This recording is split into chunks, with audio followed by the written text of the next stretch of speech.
Welcome to அமிர்தாலயா சமையல். இப்போ நம்ம பார்க்க போகிறது காரடை வெள்ளடை. வாங்க பார்ப்போம்.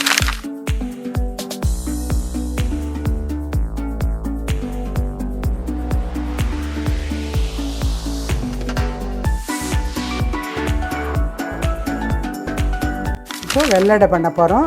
வெள்ளடைக்கு தேவையான பொருட்கள் 250 கிராம் அரிசி மாவு, ஈரரிசி மாவோ அல்லது பேக்கெட் மாவோ அல்லது வரட்டரிசி மாவோ எதில் வேணாலும் பண்ணலாம்.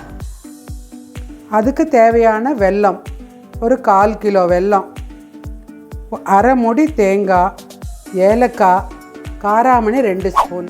இப்போ வெல்லத்தை தண்ணில் இந்த வெல்லம் மூழ்கிற அளவு தண்ணி விட்டால் போதும். இந்த வரை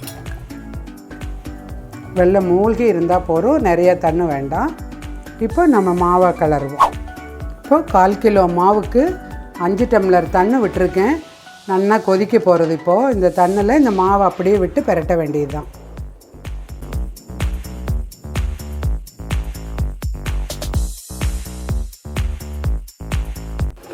இப்போ வெல்லத்தை 1/4 கிலோ வெல்லத்தை கொஞ்சமாக மூழ்கிற அளவு தண்ணியில் வச்சுருந்தேன் இல்லையா, இப்போ அதை நல்லா கொதிச்சிடணும். கொஞ்சம் கனமான பாகா நல்லா வெல்லம் கரைஞ்சிடணும். ஃபுல்லு கரைஞ்சி கனமாக தண்ணாக இருக்கணும். வெல்லம் நல்லா கரைஞ்சி பக்குவமாக எடுத்து இதை எடுத்து அந்த மாவு கலந்து வச்சுருக்கோம் இல்லையா, அதில் விடணும். இந்த மாவு கலந்து வச்சுருக்கிறதுல காராமணி 2 ஸ்பூன் போட்டுக்கோங்க.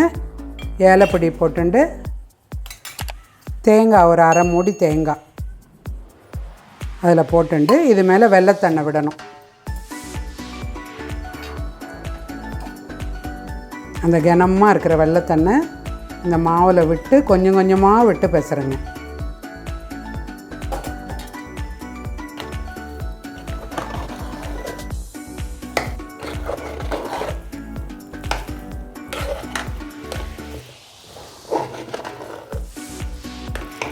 மாவை தட்டுற பக்குவத்துக்கு மட்டும் விட்டுக்கோங்க.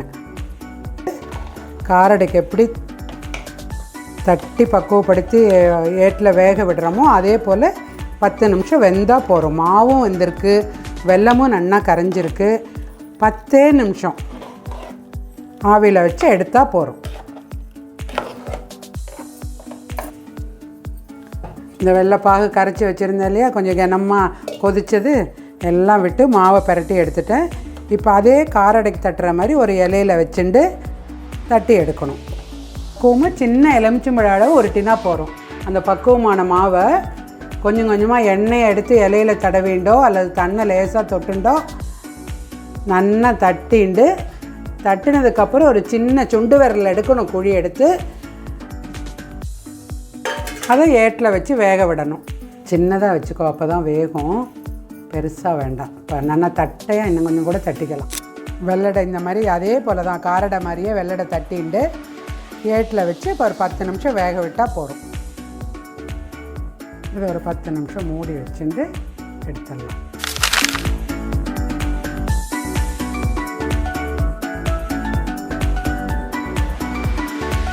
இப்போ அவள் ஆற்றுல ஈரரிசி மாவு ரெடி பண்ணி வச்சுருப்பா. அப்படி இல்லாட்டாலும் அரிசி அலம்பி உணர்த்தி பக்குவப்படுத்திண்டு மிஷினில் கொடுத்து அரைச்சிக்கலாம் அல்லது மிக்சியில் அரைச்சி ரெடி பண்ணிக்கலாம். 1/4 கிலோ, அதாவது 4-5 பேருக்கு உண்டான அளவு நான் சொல்லின்னு இருக்கேன். இது ஈரரிசி மாவு நான் ரெடி பண்ணி வச்சுருக்கேன். இதில் பேக்கெட் மாவும் விற்கிறது. அதே எல்லா பக்குவப்படுத்தின மாவு பேக்கெட் மாவும் இருக்குது.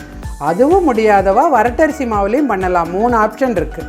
அதுக்கு தேவையான பொருட்கள்: ஆயில் ஒரு 4 ஸ்பூன் ஆயில், கடுகு 1 ஸ்பூன் கடுகு போடணும், 1 ஸ்பூன் உளுத்தம்பருப்பு, இஞ்சி 2 இனுக்கு கருவேப்பிலை, கொத்தமல்லி, அது மாவுக்கு தேவையான அளவு காரம், காராமணி. இந்த 1/4 கிலோ மாவுக்கு ஒரு 4 மிளகாய் போடலாம். 3 மிளகாய் வரமிளகாயையும் பச்சை மிளகாயும் போடலாம். அவாவா காரத்துக்கு தகுந்த மாதிரி போட்டுக்கோங்க.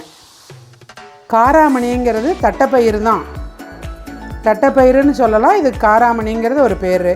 அரை மூடி தேங்காய். இதுக்கெல்லாம் தேவையான அளவு உப்பு எடுத்து வச்சுருக்கேன். இப்போ காரடைக்கு தேவையானதில் எண்ணெய் 4 ஸ்பூன் எண்ணெய் விட்டுக்கோங்க. எண்ணெய் நல்லா காஞ்சதுக்கப்புறம் அதில் 1 ஸ்பூன் கடுகு, சின்ன ஸ்பூனில் டீஸ்பூனில் கடுகு. எண்ணெய் நல்லா காஞ்ச உடனே 1 ஸ்பூன் கடுகு போட்டுடுங்க. கடுகு நல்லா வெடிக்கட்டும். வெடித்ததுக்கப்புறம் 2 ஸ்பூன் போட்டுக்கோங்க. சின்ன ஸ்பூனில் உளுத்தம்பருப்பு 2 ஸ்பூன் போட்டுண்டு நல்லா கொஞ்சம் செவக்கட்டும். செவந்த உடனே மிளகாய், கருவேப்பிலை, இஞ்சி,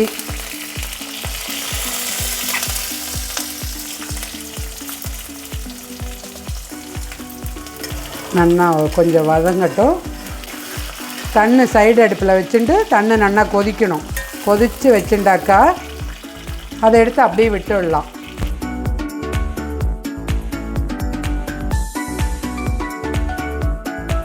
கருவேப்பிலை, உளுத்தம்பருப்பு இதெல்லாம் கொஞ்சம் நல்லா பக்குவமானதுக்கப்புறம் அதுலேயே தேங்காய் போட்டுடுங்க. 1/2 மூடி தேங்காய், அதுக்கு உண்டானது போகிறோம். 1/2 மூடி.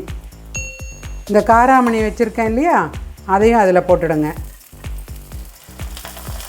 அதையும் ஒரு பெரட்டிண்டா.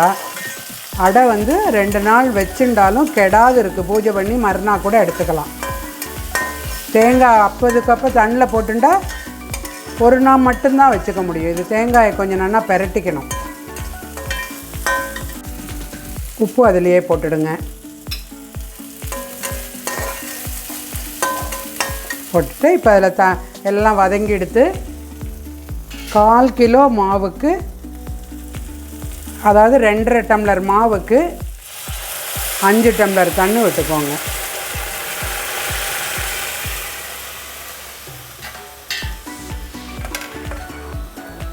தண்ணி நல்லா மாவு பெரட்டி எடுக்கணும். இல்லை உப்புமா மாதிரி தான். நல்லா தண்ணி விட்டு கொதித்த உடனே இந்த மாவை போட்டு பெரட்டி பக்குவமாக நல்லா நாம்பி தட்டி எடுக்கிற அளவுக்கு பக்குவத்த அளவுக்கு தண்ணி விட்டால் போகிறோம். தண்ணி சைடு அடுப்பில் கொஞ்சம் வச்சுக்கலாம். போரலைனாலும் எக்ஸ்ட்ரா மேலே விட்டுக்கலாம். அடுப்பை சிம்மில் வச்சுட்டு மாவை நிதானமாக மாவை கொட்டி கிளறணும்.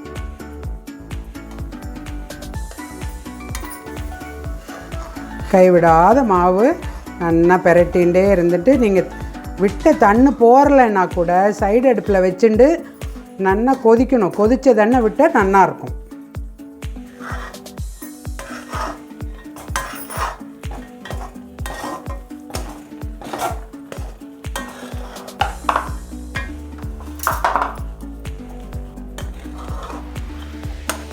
இதுலேயே மாவு நல்லா வெந்து போயிடும். நல்லா உப்புமா மாதிரி பெரட்டி விட்டுண்டு ஒரு சித்த நாழி மூடி வச்சுட்டா மாவு பக்குவம் ஆகிடும். மாவு பக்குவம் ஆகிடுத்து பாருங்கள். கொஞ்சம் தண்ணி போடலாம் அப்படின்னா சைடு அடுப்பில் வச்சுட்டு கொஞ்சமாக விட்டுக்கோங்க. இருந்துகிட்டே இருக்கணும். இதை எடுத்து இறக்குற வரைக்கும் கொஞ்சம் சைடு அடுப்பில் வெந்நீர் போகிறோம். இதெல்லாம் நீங்கள் முன்னே ரெடி பண்ணி வச்சுட்டு டக்குன்னு எடுத்து போட்டு பெரட்டுற அளவுக்கு பக்குவமாக கிட்டக்க இருக்கணும். எல்லாமே சட்னியை மாவு பக்குவமாக எடுத்து நான் கையில் ஒரு தொட்டு பார்த்துக்கோ. தண்ணை கிட்ட வச்சுட்டு தொட்டு பார்த்துட்டு இந்த மாவு நல்லா பக்குவமாக வெந்துருத்தான்னு பார்த்துட்டு வெந்துருத்தா போகிறோம். இறக்கிண்டு தட்டினா போகிறோம். தட்டி ஆவியில் வேக விடணும். இப்போ மாவு நல்லா பெரட்டி எடுத்த மாவை பக்குவமாக கையில் எலுமிச்சங்க ஆத்தனை அல்லது நெல்லிக்காய் ஆத்தனை உருட்டிக்கணும். ஒரு இலையில் வச்சுண்டு தண்ணை தொட்டுண்டு பக்குவமாக தட்டிக்கணும். உதிர்ந்து போகாத நல்லா உருட்டிண்டு அப்புறம் தட்டணும். தட்டி ஒரு சின்ன ஹோல் ஒன்று போட்டுண்டு அதை ஒரு தட்டில் ஃபுல்லு ரொப்பிடுங்க. திருப்பி அதை ஒரு இட்லி தட்டில் பக்குவமாக துணி போட்டு நல்லா வேக விட்டுடுங்க. 2 டம்ளர் அளவு பாண்லியில் தண்ணி விட்டுக்கோங்க. அது இட்லி தட்டில் வச்சு ஒரு 10 நிமிஷம் வச்சா போகிறோம். இப்போ பக்குவமாக வெந்துருத்துது. உடனே எடுக்காத லேசாக தண்ணை விட்டுண்டு கொஞ்சம் ஒரு 2 நிமிஷம் ஆறினதுக்கப்புறம் நான் எடுத்து வச்சுக்கோங்க. அப்படியே கொட்டக்கூடாது. கொட்டினா அச்சு விட்டு போயிடும். ஒரே ரவுண்டாக இருக்கு பார்த்தீங்களா. காரடை வெள்ளடை ரெடி. நீங்களும் எல்லாம் சமைச்சு பார்த்துட்டு சொல்லுங்கள். சிலர்லாம் கேட்டிருந்தா கொத்தமல்லி தொகையில் தண்ணி விட்டால் கெட்டு போயிடுமான்னு. கொத்தமல்லி தொகையில் வந்து தண்ணி விட்டால் 2 நாள் தாங்கும், கனமாக அரைச்சிட்டா 4 நாள் தாங்கும், பவுடராக வச்சுட்டா மாதக்கணக்கு வச்சிடணும். காரடை வெள்ளடை எடுத்து நீங்களும் சமைச்சு பார்த்துட்டு சொல்லுங்கள். அடுத்த வீடியோவில் சந்திப்போம். நன்றி, வணக்கம்.